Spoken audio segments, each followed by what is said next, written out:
Hello and welcome to AUC TV. This is Dina Nassar.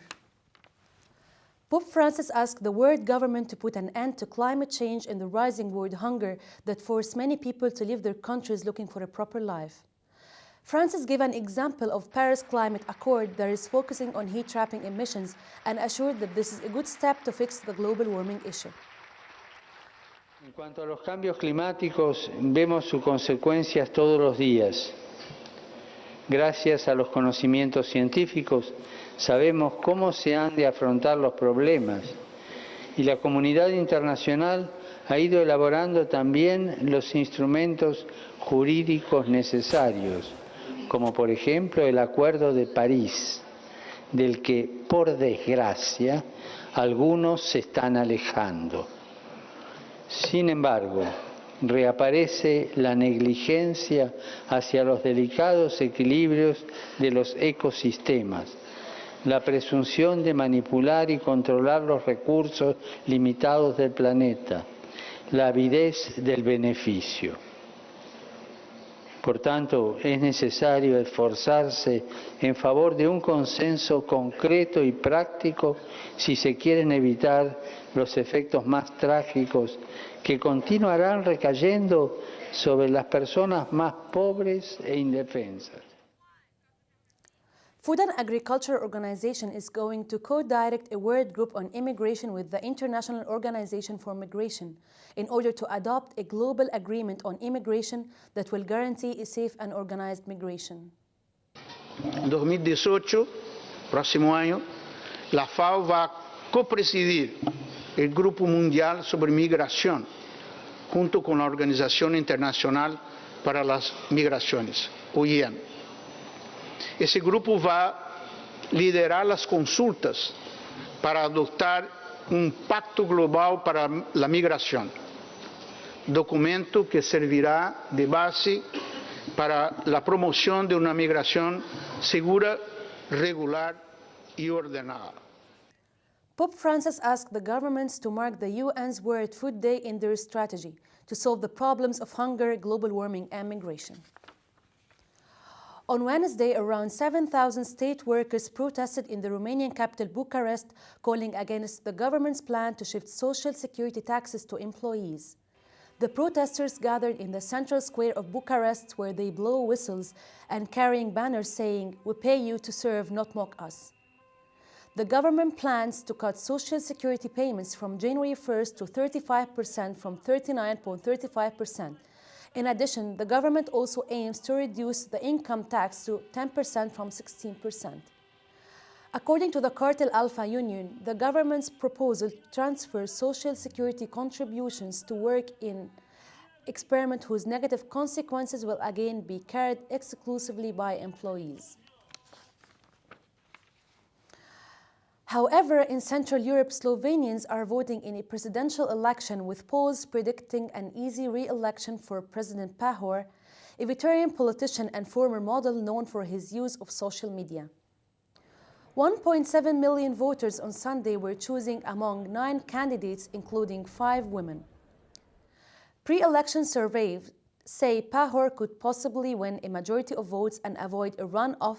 His main opponent is Marjan Saric, a former comedian who is the mayor of the northern town of Kamnik. Pahor has been nicknamed Slovenia's king of Instagram for his frequent presence on social media. He walked about 700 kilometers during the presidential campaign, posting photos and short videos all along the way. Critics think that Pahor has degraded the presidency by turning himself into a celebrity. Moving on to the Far East, a top Malaysian fighter is believed to be among 13 Islamic State group-linked warriors killed in fighting overnight in Marawi city in the southern Philippines. Marawi, a mosque-studded focal point of Islamic confidence in the Roman Catholic Philippines, has been crushed by the attack by the offenders who waved IS-style dark banners and hung them on structures they had involved in Marawi business and local environment regions, as per the military. Last night, 13 of the Mauti ISIS were killed, and we are now verifying They report that among the 13 who were killed is Dr. Mahmoud Ahmed. Military authorities said that Dr. Mohamed bin Ahmed had connected up happily with the Islamic State gathering. The battle continued after President Rodrigo Duterte went to the fight-scarred Islamic city on Tuesday and declared its freedom, stating expectations that a huge number of inhabitants could at long last return home in the wake of being uprooted for about 5 months by a grisly attack. Associated Press columnists who investigated the annihilation of the city from Lake Marawi on the waterfront Thursday saw the skeletons of structures were impacted out. Ninakaw na lahat yung nandoon. Ngayon na pagpasok ko doon, ito nanginginig pa rin kasi hindi mo talaga ma-accept yung nangyari.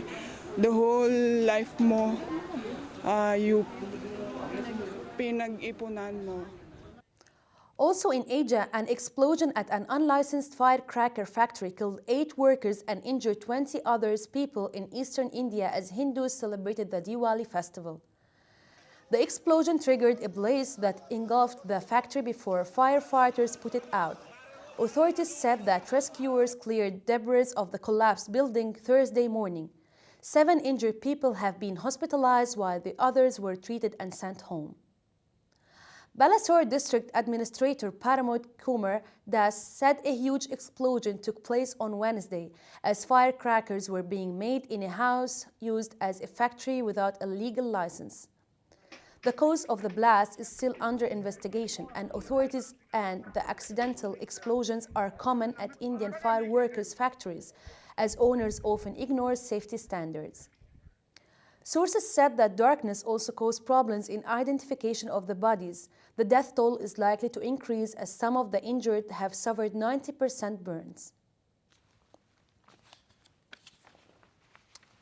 The 13th World Dragon Boat Racing Championships opened Tuesday in Kunming, capital city of southwest China, Yunnan Province.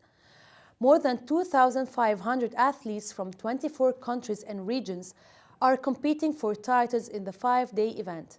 Dragon boat teams from countries including China, the United States, Germany, and Canada joined the opening ceremony near the Dianchi Lake and watched singing, dancing performances. The racing officially began on Wednesday. The event was grouped into standard and small dragon boat racing. According to organizers, 200-meter, 500-meter, and 1,000-meter are straight racing courses, while 2,000-meter is a barrier bypassing one. The Dragon Boat race is held in odd-numbered year and became an official sport event in 1984. It has been held in 87 countries and regions since then.